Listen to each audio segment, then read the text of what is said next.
جب اپنے اختتام کو پہنچی اور بڑے بڑے سردار مارے گئے تو رسول اللہ صلی اللہ علیہ وسلم نے ایک جملہ کہا. پہلا جملہ بڑا دردناک ہے. بئس عشیرۃ النبی، بئس عشیرۃ النبی کنتم لنبیکم.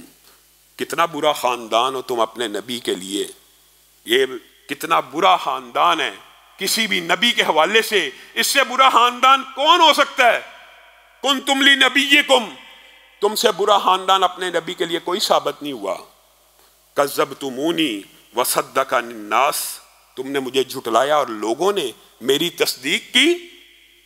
اخرجتمونی وآوانی الناس، تم نے مجھے مکہ سے نکالا اور انصار نے مجھے جگہ دی. وخذلتمونی ونصرنی الناس، اور تم نے مجھے اذیتیں اور تکلیف دی اور لوگوں نے میری مدد کی.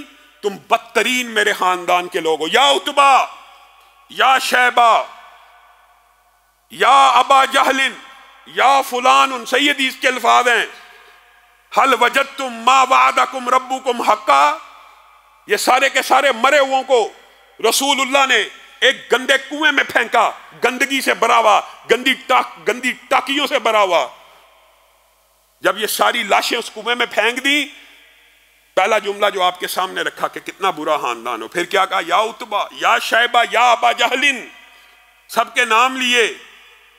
حل وجدتم ما وعدکم ربکم حقا، کیا تم نے اپنے رب کا وعدہ سچا پایا کہ جھوٹا پایا؟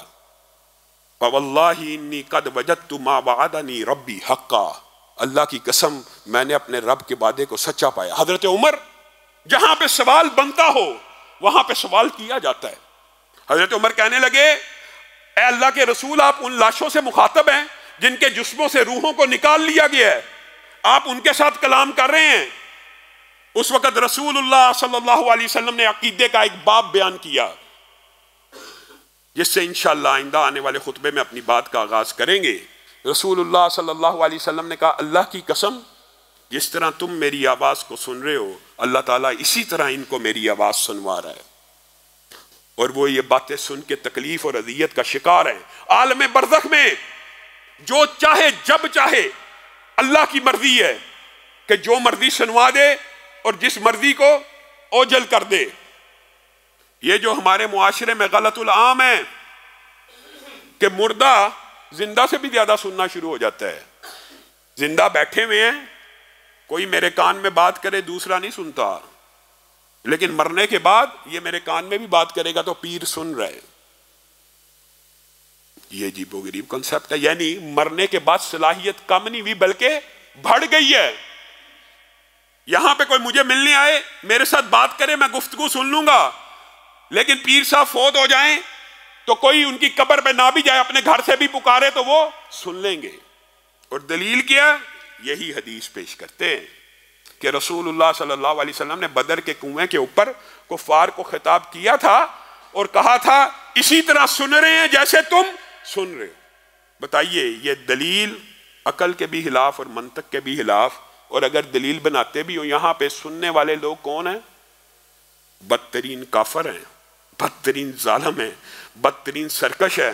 اور تم یہ دلیل بناتے ہو اولیاء اللہ کے سننے کی.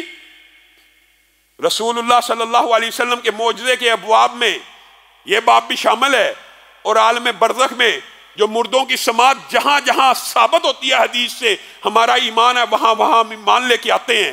اور جہاں ثابت نہیں، جہاں پہ خاموشی ہے، ہمارا ایمان ہے کہ وہاں پہ نہیں سنتے.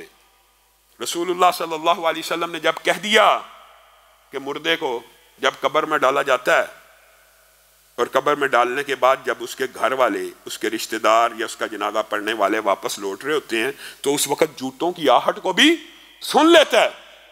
اللہ تعالیٰ جب سنانا چاہیں جوتے کی آہٹ کو بھی سنوا دیں. ہر میت کو اگر سنانا چاہیں تو بدترین مشرکوں اور کافروں کو بدر کے کنویں میں موت کے بعد رسول اللہ کی آواز سنوا دیں. اللہ جب چاہے سنا دے. اور عالم برزخ کے حوالے سے اسی بات کو کلیئر کرنے کے اور اسی کنسپٹ کو کلیئر کرنے کے حوالے سے انشاءاللہ آئندہ آنے والے خطبے میں یہیں سے اپنی بات کا آغاز کریں گے. اللہ رب العزت جو کہا گیا، جو سنا گیا، اس کو سمجھنے کی توفیق عنایت.